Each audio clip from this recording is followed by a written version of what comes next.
Beware, this video contains spoilers for Ninjago Dragons Rising Season 2 Part 2. If you haven't watched this batch of episodes yet and wish to go in completely spoiler free, click off now.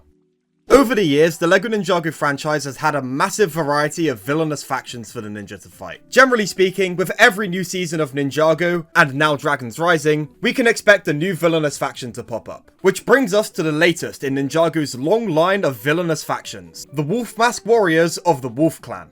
And I'm not really sure what the general consensus of these guys is in the larger Ninjago YouTube community, but I think these guys are kind of really underwhelming and underdeveloped. Which is a bit of a letdown to me, because they're coming from an otherwise great season of Dragons Rising. A season with some really compelling and interesting central villains as well. So, you might be asking, what's the issue here?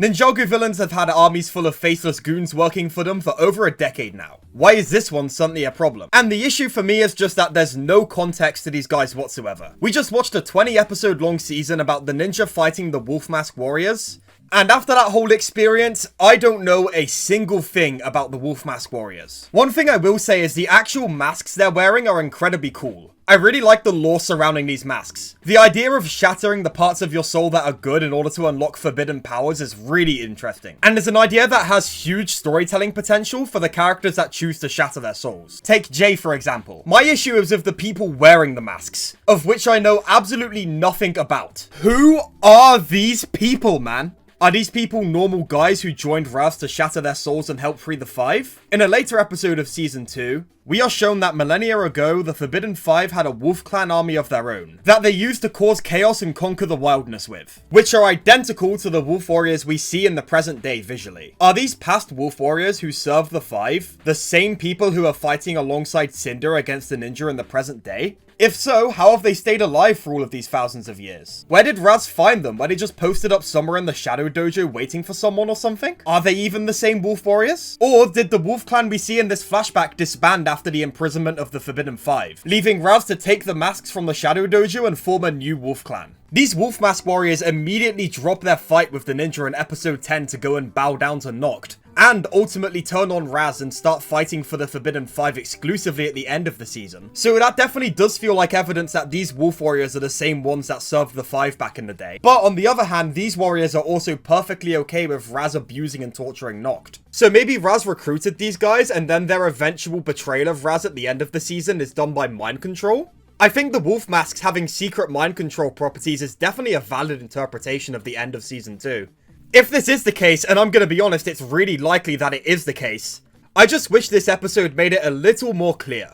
Especially given that Cinder also turns on the Raz here without a wolf mask. So is it the case that Rox's mind control works on everyone who shattered their soul with a wolf mask? And speaking of minds, throughout the whole season these Wolf Mask Warriors feel really mindless. I don't think they get a single line of dialogue across the entire 20 episode run. Which leads me to wonder, are there even fully cognizant humans under these masks? Or is it like an army of mindless zombies that has been preserved in the Shadow Dojo for millennia or something like that? Engineered for the sole purpose of being conduits for the power of the wolf mask to serve the Five. And the answer to all of these questions is, I don't know, man. Dragons Rising Season 2 does not make an effort at all to tell us who these guys are. All we know about them is that they wear the Forbidden Five's wolf masks and they fight the ninja. I don't think I'm asking for much here. I'm not asking for every single one of these individual soldiers to be super fleshed out and deep. All I'm asking for is an incredibly basic summary of who these are. Literally just a single line of dialogue about how Lord Raz has spent the past year in between Season 1 and 2 recruiting soldiers for his army would have done wonders to mitigate this problem for me. Literally just anything, any sort of context so I understand what the ninja are actually fighting would have helped. Enter Ninjago Shatterspin,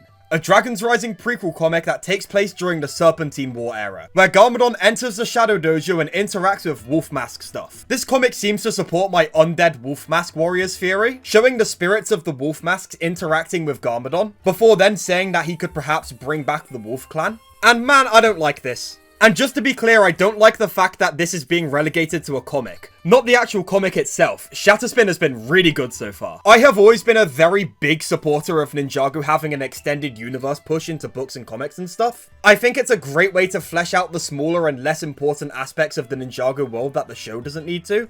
I don't think telling us what the villains of a 20 episode long season are should be relegated to a comic book. I said this when the Quest for the Lost Powers book relegated how the ninja got their powers back, and Zane's Ice Emperor resolution to a book, and I'll say it again now. If you need to consult a showrunner tweet, or a book, or a comic book, to understand basic plot elements of a TV show, then the TV show in question has failed at its job. It's just a shame to me because in other areas of Dragons Rising, like its first season, the world building and the way it fleshes out the villains is so good. I felt like I had such a clear understanding of who these soldiers were and why they were fighting. But with these wolf masks in comparison, there's just nothing here. I'm interested to see how the Shatterspin comic does flesh out the Wolf Warriors, but ultimately, if it does give a clear explanation as to what the Wolf Warriors are, that explanation should also be reiterated in a future season of Dragons Rising. Because I think leaving room for extended media is cool, I think having mysteries is cool, I don't think this should be some mysterious extended media hook. This is information that should be delivered to viewers of the show. That's just my opinion on the Wolf Warriors though. Be sure to let me know your thoughts on all of this in the comments down below. I'd love to hear what you guys think.